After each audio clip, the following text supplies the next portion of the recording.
안녕하세요. 그녀의 북살롱 미셸입니다.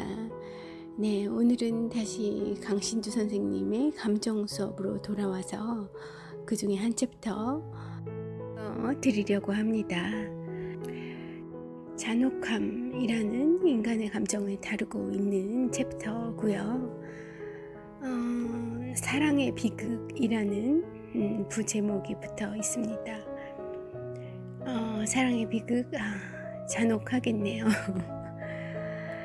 이 잔혹함이라는 감정을 소개하기 위해서 강 박사님이 선택하신 소설이 한 권 있겠죠. 바로 서머셋 모음의 인생의 베일입니다. 인생의 베일. 영화화가 3번이나 되었다고 해요. 다행히 저는 그 중에서 한 번을 보았습니다.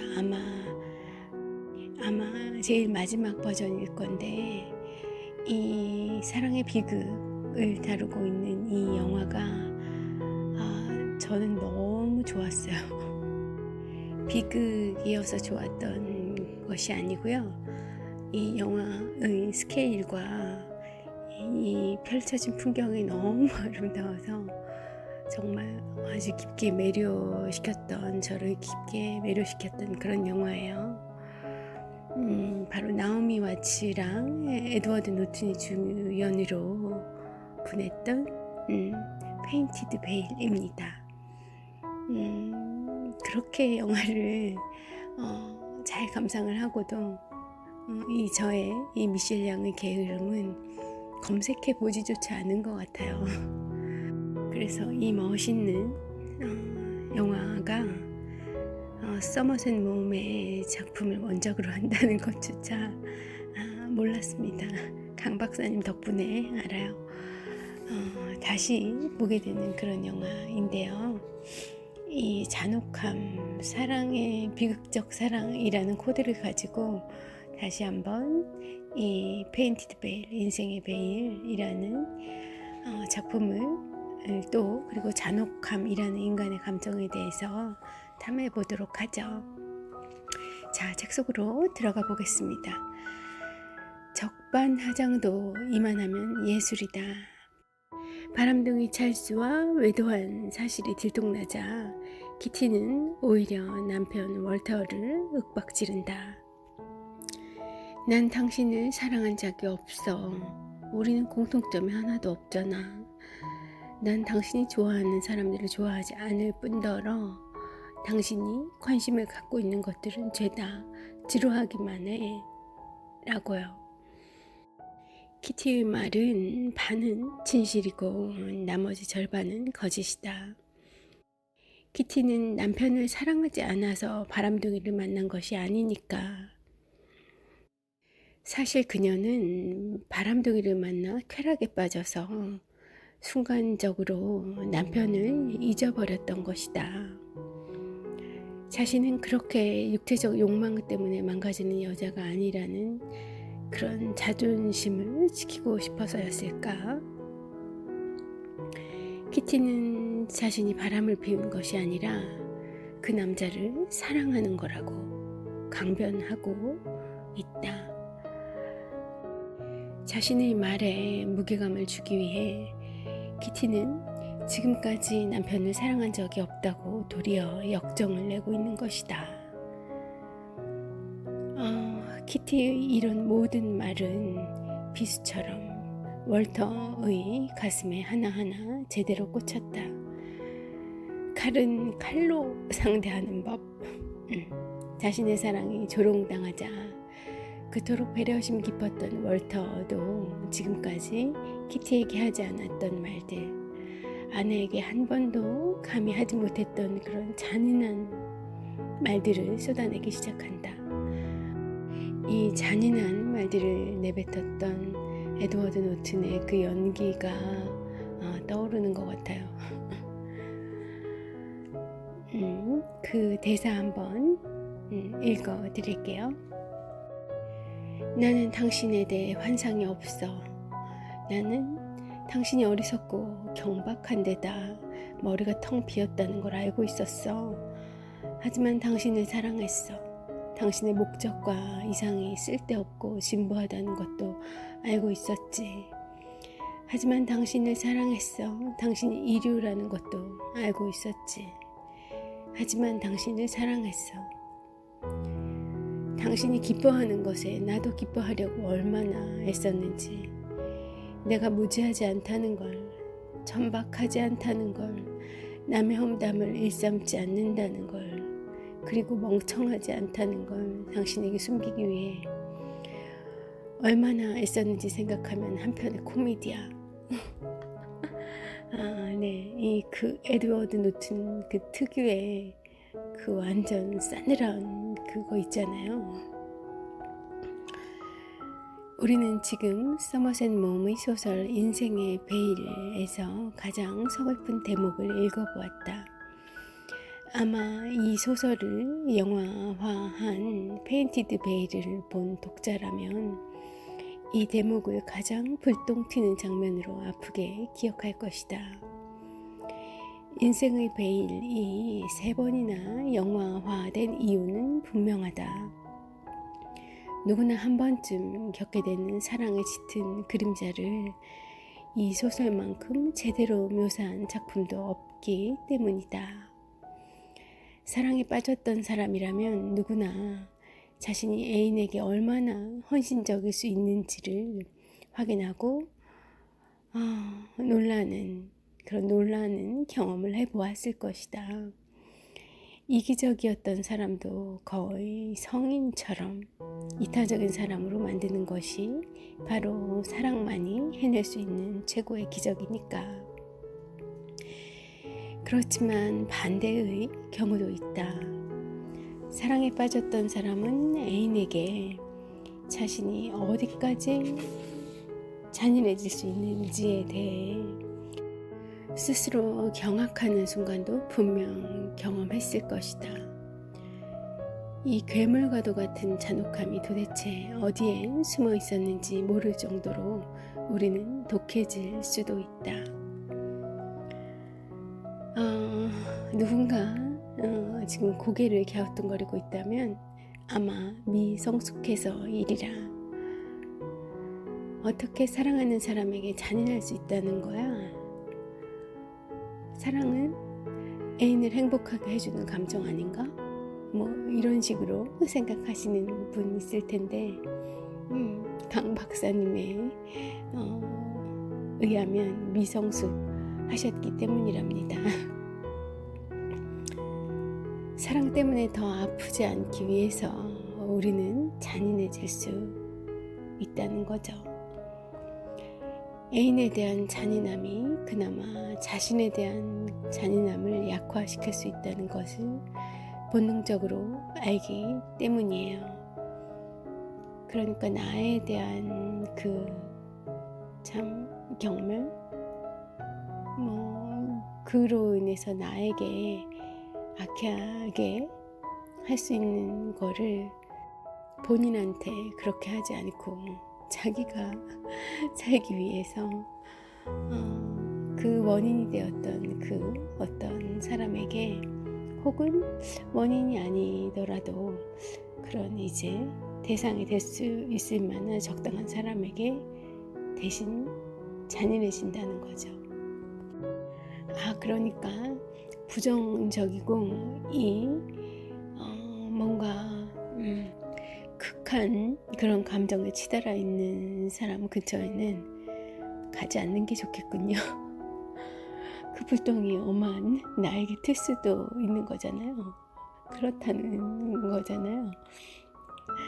강 박사님이 지금 이 미셸 양이 3000% 빠지고 있구나 하시겠습니다. 다시 좀 돌아가서 그래서 아직도 사랑하는 감정이 남아있는데도 그것을 잔인하게 잘라내는 장면만큼 우리를 슬프게 하는 것도 없다. 한때는 사랑했지만 무슨 이유에서든 헤어지게 되는 커플이 서로에게 잔인한 말과 행동을 서슴지 않는 경우가 있다. 물론 헤어지는 모든 커플들이 키티나 월터처럼 서로에게 이 정도로 잔인해지지는 않는다. 특히 서로에 대한 관심이 식어서 헤어지는 경우라면 아예 잔인해질 이유도 없을 테니까 말이다. 서로에게 이토록 잔인하게 구는 건 아직 애정이 남아있기 때문이다. 아직도 사랑하고 있기에 우리는 잔인해질 수도 있다. 그래서일까? 스피노자도 잔악함과 잔인함 속에는 사랑의 감정이 깔려 있다는 것에 주목했던 것이다. 자, 이쯤에서 에티카에서 스피노자가 정의한 잔혹함의 정의를 좀 살펴볼게요. 잔혹함이나 잔인함이란 우리가 사랑하거나 가엾게 여기는 자에게 해악을 가하게끔 우리를 자극하는 욕망이다. 스피노자도 탁월하셨네요.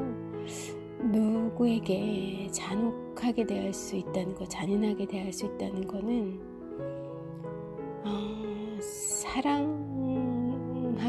사랑이거나 어떤 동정, 연민이 있는 그런 사람에게 어떤 일로 인해서 이제 분노가 치달은 거예요. 그래, 그 분노가 어찌나 큰지 그에게 심지어 사랑하고 연민하는 그런 상대에게 어떤 나쁜 행위를 해악을 끼치는, 아프게 위해하는 그런 행동을 하게끔 우리를 몰아가는 그런 걷잡을 수 없는 욕망, 마음이라는 거죠. 그러니까 누군가에게 잔혹하게, 잔인하게 대한다는 거는 굉장히 에너지를 많이 필요로 하는 일이어서 그것이 아무에게나 일어나는 그런 감정이 아니었던 거고요. 이 사랑하거나 내가 몹시 그렇게 연민, 동정을 느끼고 있는 그런 상대에게만 일어날 수 있는 그런 마음, 그런 행동인 거예요. 스피노자는 정말 예리하신 것 같습니다. 그러니까 미워하려고 해도 그것도 미움도 애정의 일종인 거죠. 미워하거나 경멸하는 사람에게 해악을 가하는 것은 너무나 쉽다. 그래야 그 사람을 내 삶에서 쫓아낼 수 있고, 마조히스트가 아닌 이상에야 학대를 견디면서까지 내 곁에 계속 머물러 있으려는 사람은 없을 테니까. 하지만 사랑하거나 가엾게 여기는 사람에게 해악을 가하는 것은 너무나 어려운 일이다. 그것은 나의 기쁨을 제거하거나 포기하는 그런 행위이기 때문이다. 정상적인 경우라면 사랑은 사랑하는 사람을 기쁘게 만드는 감정으로 작용한다. 사랑하는 사람을 기쁘게 만드는 이유는 다른 데 있는 것이 아니다. 그를 기쁘게 만듦으로 인해서 그가 나와 함께 있을 때 기쁨을 느끼고, 그렇게 해서 그가 나와 함께 계속 있고 싶은 마음을 느끼게 하려는 것이죠.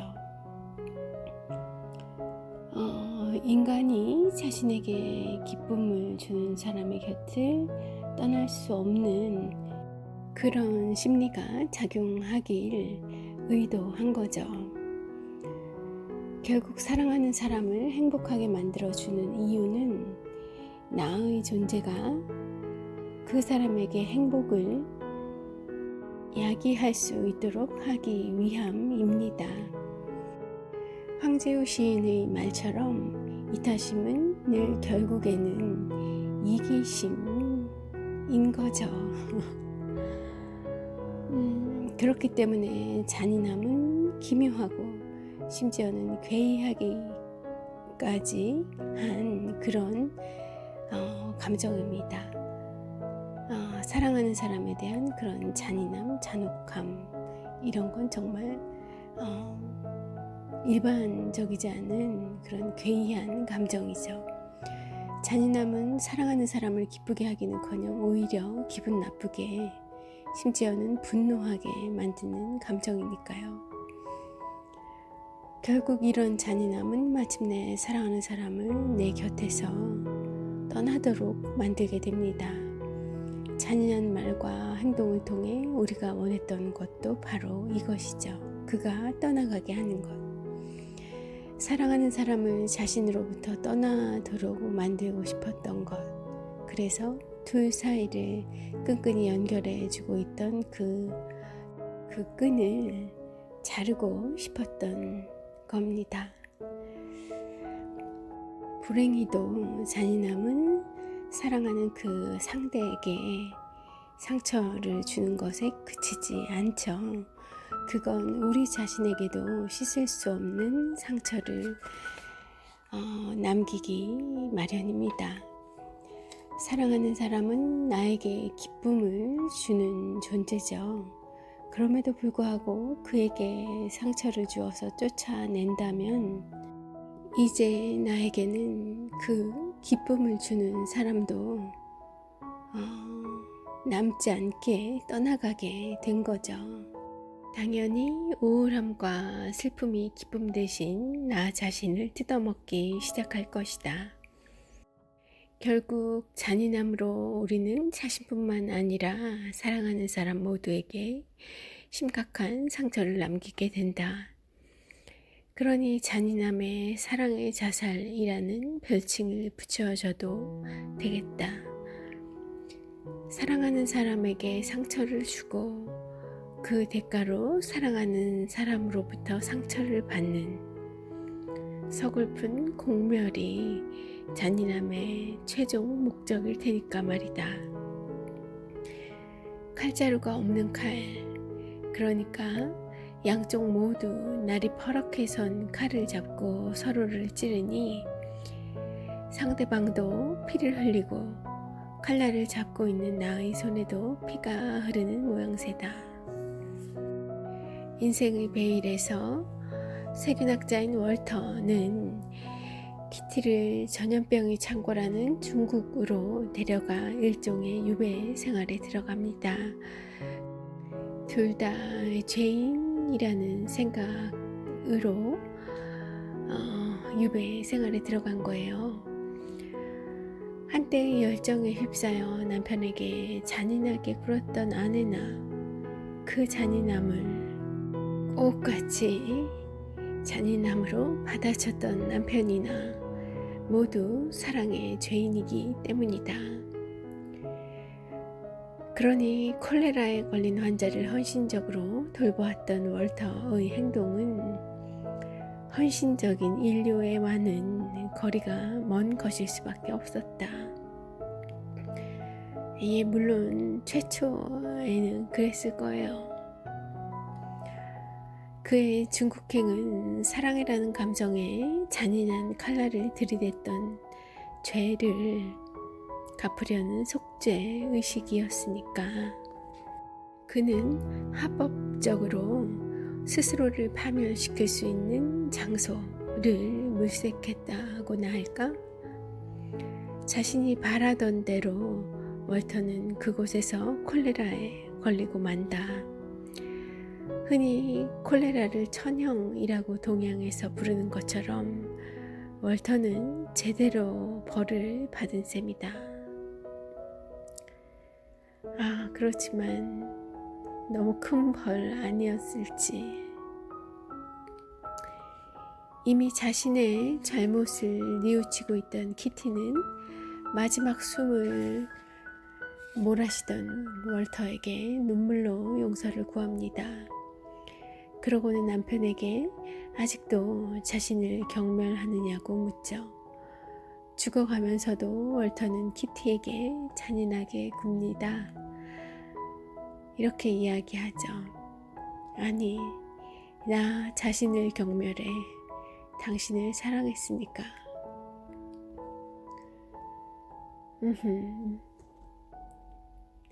이 사랑했다는 이야기를 하지 않았다면 그녀는 조금은 편한 마음으로 살아갔을 수 있죠. 그런데 이 부인의 외도와 그리고 자신이 그렇게 자신에게 모질게 대했던 것에도 불구하고 그녀를 사랑했다고 이야기를 하니까, 그리고 이 먼 타지 오지에 와서 이 거룩한 고행의 길을 걸은 것도 다 당신에 대한 사랑 때문이었어 라는 고백이니 얼마나 남은 이 부인에게는 참 얼마나 미안함이 컸겠어요. 그래서 잔인하게 굴었다고 한 거죠. 도대체 남은 생을 어떻게 살아가라고 이런 말을. 마침내 월터는 죽은 건 개였다 라는 수수께끼 같은 말을 남기고 눈을 감습니다. 월터의 마지막 말은 18세기 영국 시인 올리버 골드스미스의 시 한 구절인데요. 개가 사람을 물었지만 죽은 것은 아이러니하게도 사람이 아니라 개였다는 내용입니다. 그러니까 본인이 와이프를 죽도록 아프게 하고 싶었어요. 괴롭히고 싶었어요. 자기가 당한 만큼.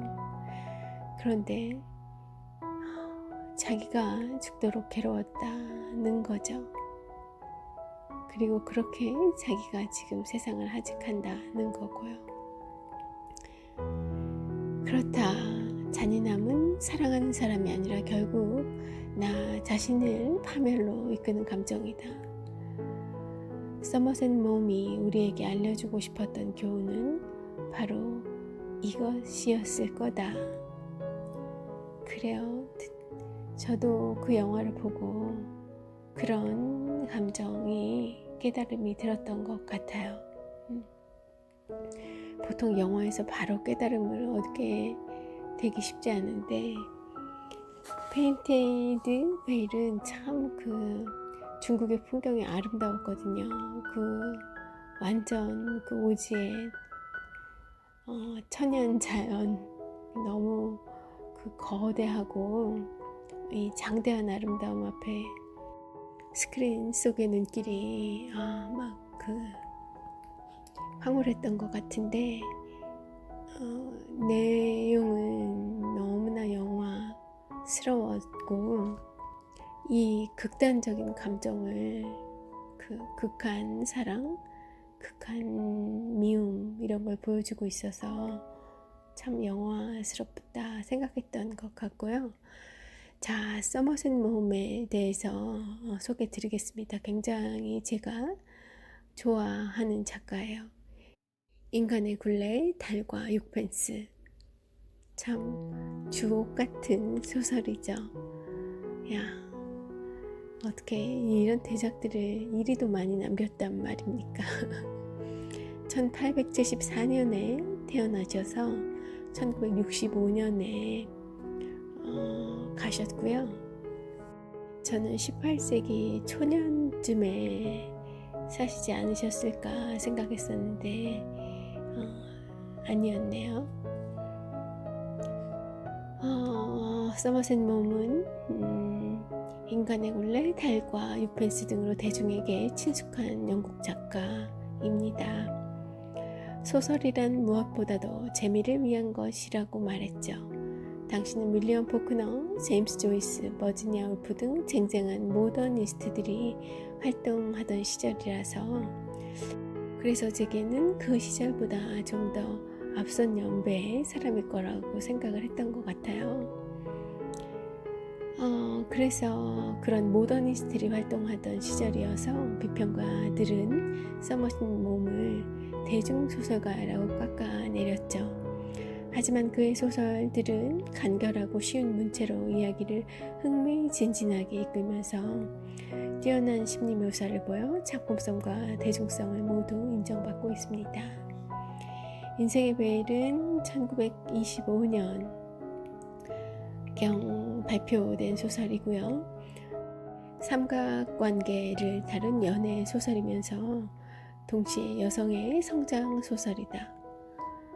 이게 여성 성장 소설이기보다 오히려 저는 이 주인공, 영화에서도 그렇고 소설에서도 그렇고 이 월터에게 관심이 더 많이 가던데, 그의 그 심경의 변화와 그의 깨달음, 이 여성 주인공에게 초점을 맞춰서만 보기보다는 이 월터에 집중해서 보면 성장 소설을 읽히는 게 아니라 긴 인생에 대한 구도, 어떤 깨달음의 과정으로 읽혀지는 소설이에요. 동생보다 먼저 결혼하여 노처녀 신세를 면하려고 했던 키티는 정부 세균학자의 아내라는 자신의 위치가 특별히 주목받는 처지가 아니라는 사실을 곧 깨달았죠. 그녀는 화가 치밀었고요. 살짝 경박한 그런 성품을 지녔던 키티에게는 지적이고 품이 있는 이 월터와의 결혼 생활이 따분합니다. 이때 찰스라는 멋쟁이 바람둥이가 나타나 키티의 마음을 사로잡고요. 찰스가 허풍쟁이라는 걸 잘 알지만, 그래서 그녀가 와이프를 유혹했을 거라는 걸 잘 알지만, 그래도 월터는 그런 허풍쟁이 같은 남자에게 반한 자신의 아내 키티를 경멸하게 이르죠. 이런 문장이 있습니다. 소설 속에요. 자존심에 상처를 입은 여자는 새끼 잃은 암컷 사자보다 더 지독하게 복수심을 불태우는 법이다. 늘 각진 느낌을 주었던 키티의 턱은 원숭이처럼 볼썽사납게 앞으로 툭 튀어나왔고, 그녀의 아름다운 눈은 악의로 잔뜩 어두워졌다. 하지만 그녀는 흥분을 다스렸다. 남자가 여자가 자신을 사랑하도록 만드는 데 필요한 것을 갖추지 못했다면 그건 그의 잘못이에요. 여자 탓이 아니라. 침착함을 유지해야만 월터에게 더욱 상처를 줄 수 있다는 걸 그녀는 직감했다. 아이고, 서로 더 상처를 주지 못해서 그러고 있습니다. 혹시 여러분 사랑하는 배우자와 또 애인과 오늘 지금 그런 상태에 있으실까요? 그러시지 마세요. 영화처럼 이렇게 극단적인 결말은 아닐 수도 있지만 상처는 상처를 부르게 되고요.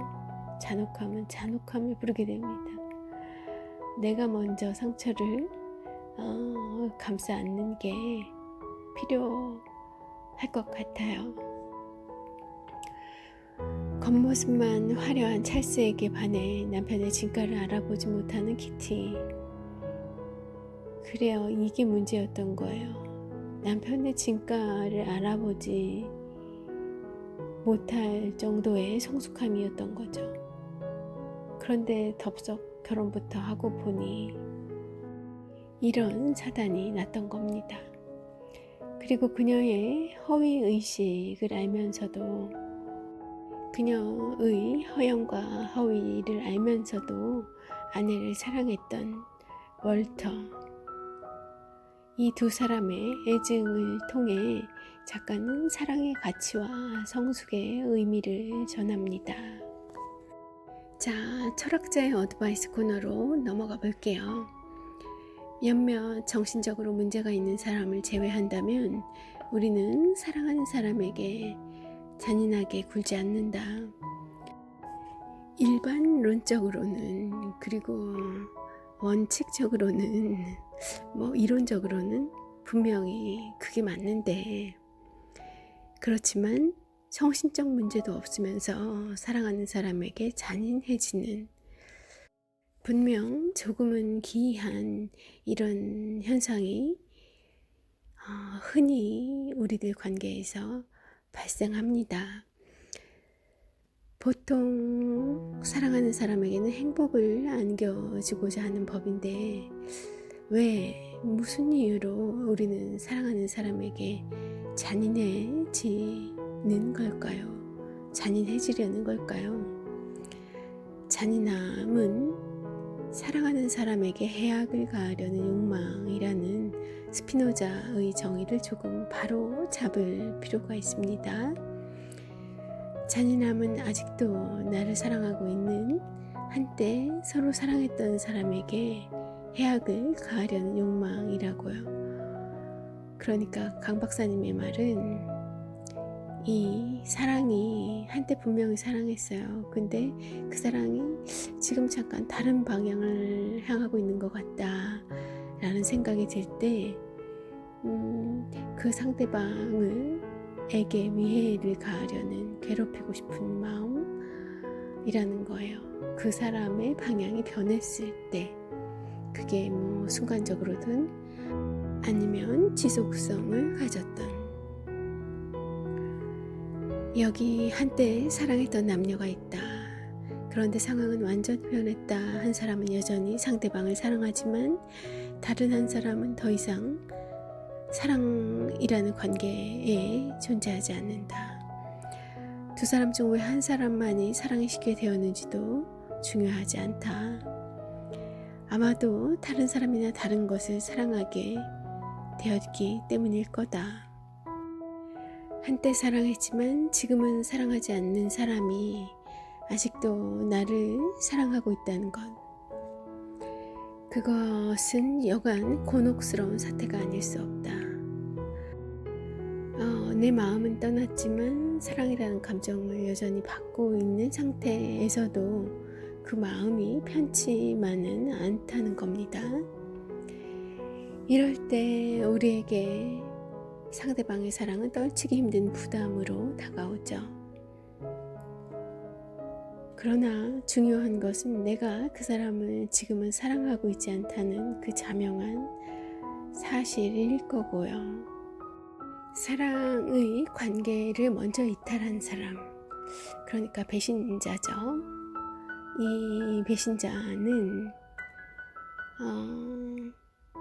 자신이 배신자라는 위치에 있지만 그 배신의 피를 혼자만 묻히고 있는 싫어서일지, 상대방도 사랑을 배신하게 하도록 그 배신의 피를 흘리도록 강요합니다. 어떻게요? 잔인하게 굴어서요. 이것이 바로 잔인함이라는 감정의 서글픈 실체입니다. 내가 지금 상대방을 사랑하지 않는 것처럼 상대방도 나를 사랑하지 않을 때까지 나는 상대방의 가슴에 잔인한 행동과 잔혹한 말을 빗으로 던져 피를 흐르게 할 참인 거죠. 슬프게도 이런 식으로 한때 두 사람을 천상에 살게 했던 사랑은 피를 흘리며 무참히 살해됩니다. 얼마나 그 인간이 이기적일 수 있는지 알려주는 잔혹함이라는 감정 같습니다. 오늘 이 스피노자와 강신주 박사님, 그리고 이 서머셋 몸을 통해서 인간의 그 잔혹함이라는 감정에 대해서 알아봤어요. 이성 간에서만 이 잔혹함, 잔인함이 작용하는 건 아니죠. 어떤 다른 관계에 있어도 이 잔혹함이나 잔인함이 발현을 하려고 한다면 그 관계에는 앞서 사랑이라는 감정이, 사랑, 감정, 연민, 동정, 이런 감정들이 존재했었을 거예요. 그 감정을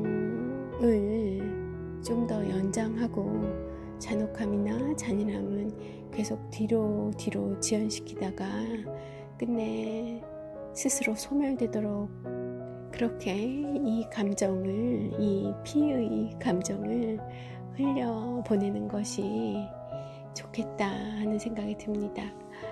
여러분 어떠셨을지 모르겠어요. 이 페인티드 베일이라는 이 아름다운 극한 사랑을 보여주고 있는 이 영화 다시 한번 보고 싶어지는데요. 네, 뭐 휴일로 영화 감상을 좀 미루고 오늘 하루 또 충만하게 보내시는 그런 시간 되시길 바랄게요. 미셸이었습니다. 함께 해주셔서 감사합니다.